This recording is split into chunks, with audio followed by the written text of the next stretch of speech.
என்னையா எல்லாத்தையும் ஒளிச்சு வச்சு திங்கிறீங்க? நான் ஒளிச்சு வச்சு சாப்பிடுறீங்களான்லாம் நான் சொன்ன மாதிரிலாம் எனக்கு இல்ல. அவங்க அத தான் சொன்னாங்க. தேவையில்லாம இந்த அக்யூசேஷன் தேவையில்லாம சொல்லல. ஹாய் ஹலோ எல்லாருக்கும் வணக்கம் and welcome back to our channel big boss வீட்டுக்குள்ள. இன்னைக்கான ரெண்டாவது ப்ரோமோ என்ன அப்படின்னு சொல்லி பார்த்தீங்கன்னா, காலையில் போட்ட முதல் ப்ரோமோடைய கண்டினியூஷன் தான். ஸோ தீபக்குடைய ஃப்ளவர் ரெண்டாவது பூவை வந்துட்டு வெட்டியிருக்காங்க மஞ்சரி. ஸோ இது சம்மந்தமாக வந்துட்டு எல்லாமே அங்கே ஆர்கியூ பண்ணி பேசிகிட்டு இருக்கும்போது அகைன் தீபக் இதே தான் சொல்கிறாரு. இப்படி ஆர்கியூமெண்ட்டில் வந்துட்டு கையெடுத்து இப்படி கும்பிட்டு ஓகே மேடம் அப்படின்னு சொல்லி தப்பாக எனக்கு தெரியல மஞ்சரி, நீங்கள் பேசி தான் அவரை இன்னும் ப்ரொவோக் பண்ணுற மாதிரி எனக்கு தெரிஞ்சுது அப்படின்ற மாதிரி தீபக் வந்து சொல்கிறாரு.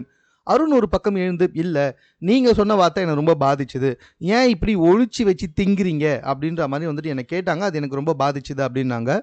அகெயின் உடனே வந்துட்டு மஞ்சரி எழுந்து, இல்லை நான் அப்படி சொல்லவே இல்லை, நான் அப்படி சொன்ன மாதிரி எனக்கு தெரியல அப்படின்ற மாதிரி வந்துட்டு சொல்கிறாங்க. இல்லை அது அப்படி தான் நடந்துச்சு அப்படின்ற மாதிரி வந்துட்டு ஒரு பெரிய ஆர்கியூமெண்ட் போயிட்டுருக்கு. ஆனந்தி நடுவில் எழுந்து கிச்சன் இன்சார்ஜ் ஒருத்தர் இருக்கும்பொழுது ஸோ அதுவே எல்லா கட்டுப்பாடும் அவர் வச்சிருக்கிறது எங்களுக்கு பிடிக்கல அப்படின்ற மாதிரி ஆனந்தி சொல்ல, இப்படி தான் அந்த ஆர்கியூமெண்ட் போய்கிட்டே இருக்குது. ஆக்சுவலாக அந்த கிச்சன் பிரச்சனை ரொம்பவே ப்ராப்ளமாக போய்கிட்டு இருக்கு. பிகாஸ் பார்த்தீங்கன்னா இந்த கிச்சன் இன்சார்ஜ் அப்படின்னு சொல்லிட்டு அருணை வச்சிருக்காரு நம்ம தீபக். ஸோ இதனால் வந்துட்டு ஃப்ரிட்ஜை திறக்கணும்னாலும் சரி, ஸ்டவ்வை பற்ற வைக்கணும்னாலும் சரி, எல்லா விஷயத்துக்குமே கிச்சன் இன்சார்ஜஸ் கேட்டு தான் செய்யணும் அப்படின்றது வந்துட்டு லிட்ரலி இது ஒரு ஹாஸ்டல் மாதிரி தான் இருக்குது. பட் ஆனால் வந்துட்டு தீபக் வந்துட்டு இது எல்லாமே ஒரு ஆர்டராக இருந்தால் நல்லாயிருக்கும், ஒரு என்ன சொல்கிறது, ஒரு அலைன் பண்ண மாதிரி இருந்தால் நல்லாயிருக்கும் அப்படின்னு அவர் ஃபீல் பண்ணுறாரு. இது சம்மந்தமாக என்ன பேசினாலும் மறுபடியும் இதில் தான் போய் பிரச்சனைகள் வந்துக்கிட்டே இருக்குது. மஞ்சரி வந்துட்டு அருண் கிட்ட ஒளிச்சு வச்சு திங்கிறீங்க அப்படிங்கிற வார்த்தையை பயன்படுத்தினாரா அப்படின்றது வந்து லைவில் நான் கேட்ட மாதிரி எனக்கு தெரியல. உங்களுக்கு யாராவது தெரிஞ்சதுன்னா நீங்கள் கமெண்ட்டில் தெரியப்படுத்துங்க. மேலும் இது போன்ற செய்திகளை உடனுக்குடன் தெரிந்து கொள்வதற்கு நம்ம சென்னை சேனலில் சப்ஸ்கிரைப் பண்ணுங்கள்.